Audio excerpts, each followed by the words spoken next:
नमस्कार दोस्तों, कैसे हो आप सब। आशा करता हूँ कि आप सब ठीक हो। दोस्तों, आज की कहानी है धनुष यज्ञ की कथा। चलो शुरू करते हैं।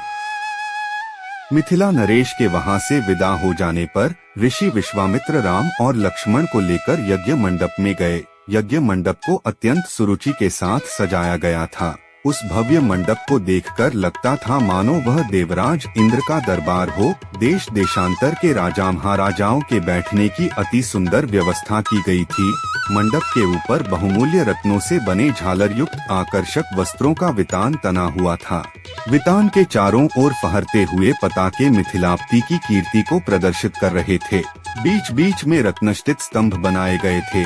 वेदपाठी ब्राह्मण एवं तपस्वी शांति पाठ कर रहे थे। देदीप्यमान वस्त्राभूषणों को धारण किए राजकुमार अपने अपने आसनों पर विराजमान थे।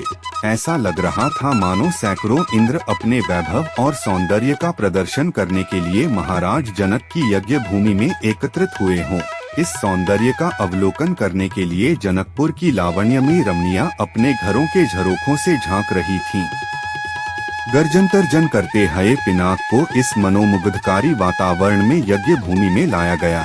सभी की उत्सुक दृष्टि उसी ओर घूम गई। सहस्त्रों व्यक्ति उस धनुष को एक विशाल गाड़ी में धीरे धीरे खींच रहे थे।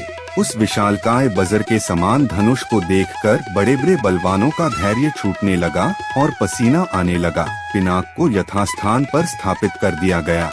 राजा जनक के ज्येष्ठ पुत्र सीता एवं उनकी सहेलियों को साथ लेकर धनुष के पास आए और बोले, हे संपूर्ण संसार के राजाओं और राजकुमारों, महाराज जनक ने प्रतिज्ञा की है कि जो कोई भी महादेव जी के इस पिनाक नामक धनुष की प्रत्यंचा को चढ़ाएगा, उसके साथ मिथिलाप्ति महाराज जनक अपनी राजकुमारी सीता का विवाह कर देंगे।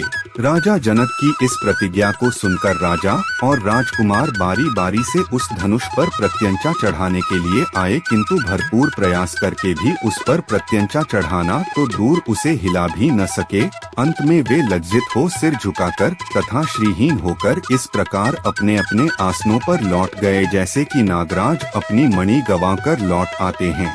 इस प्रकार एक एक करके सब राजाओं और राजकुमारों को विफल मनोरथ होकर लौटता देख महाराज जनक को बहुत दुख हुआ। उन्होंने बड़ी निराशा के साथ मर्मभेदी स्वर में कहा, संपूर्ण संसार के विख्यात शक्तिशाली योद्धा यहाँ विद्यमान हैं, किंतु बड़े दुख की बात है कि उनमें से कोई भी पिनाक पर प्रत्यंचा नहीं चढ़ा सका। उनकी इस असफलता को देखकर ऐसा प्रतीत होता है कि पृथ्वी शूरवीर क्षत्रियों से खाली हो गई है। यदि मुझे पहले से ज्ञात होता कि अब इस संसार में वास्तव में कोई क्षत्रिय योद्धा नहीं रहा है, तो मैं न तो धनुष यज्ञ का अनुष्ठान करता और न ऐसी प्रतिज्ञा करता। लगता है कि मेरी पुत्री सीता आयु पर्यंत कुंवारी रहेगी। परमात्मा ने उसके भाग्य में विवाह लिखा ही नहीं है। महाराज जनक की यह बात सुनकर उन सभी राजाओं और राजकुमारों ने, जो अपनी असफलता से पहले ही लज्जित हो रहे थे, शुद्ध मन से दृष्टि नीचे झुका लिया। राजा जनक के द्वारा की गई इस भर्त्सना का उनके पास कोई उत्तर न था, परंतु अयोध्या के छोटे राजकुमार लक्ष्मण को मिथिलाप्ति द्वारा समस्त क्षत्रियों पर लगाया गया लांछन सहन नहीं हुआ। कुपित होकर उन्होंने अपनी भ्रिकुटी चढ़ा ली और तीखे शब्दों में बोले, हे मिथिला के स्वामी राजा जनक, आपके ये शब्द सर्वथा अनुचित और सूर्यकुल तथा रघुवंश का अपमान करने वाले हैं। आश्चर्य है कि आपने ऐसे अपमानजनक शब्द कहने का साहस कैसे किया। जहाँ प्रतापी सूर्यकुल का साधारण व्यक्ति विद्यमान हो, वहाँ भी कोई इस प्रकार तिरस्कार भरे शब्द कहने से पूर्व अनेक बार उस पर विचार करता है। फिर यहाँ तो सूर्यकुल के मणि श्री रामचंद्र साक्षात विराजमान हैं। आप शिव के इस पुराने पिनाक की इतनी गरिमा सिद्ध करना चाहते हैं। मैं बिना किसी अभिमान के कह सकता हूँ कि इस पुराने धनुष की तो बात ही क्या है।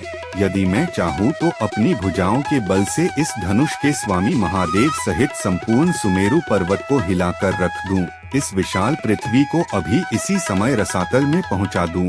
ऐसा कहते हुए लक्ष्मण के नेत्र क्रोध से लाल हो गए। उनकी भुजाएं फड़कने लगीं और उनका संपूर्ण शरीर क्रोध की ज्वाला के कारण थर थर कांपने लगा। दोस्तों, अगर आपको यह कहानी अच्छी लगी हो तो हमारे चैनल को सब्सक्राइब करें और वीडियो को लाइक भी करें। धन्यवाद।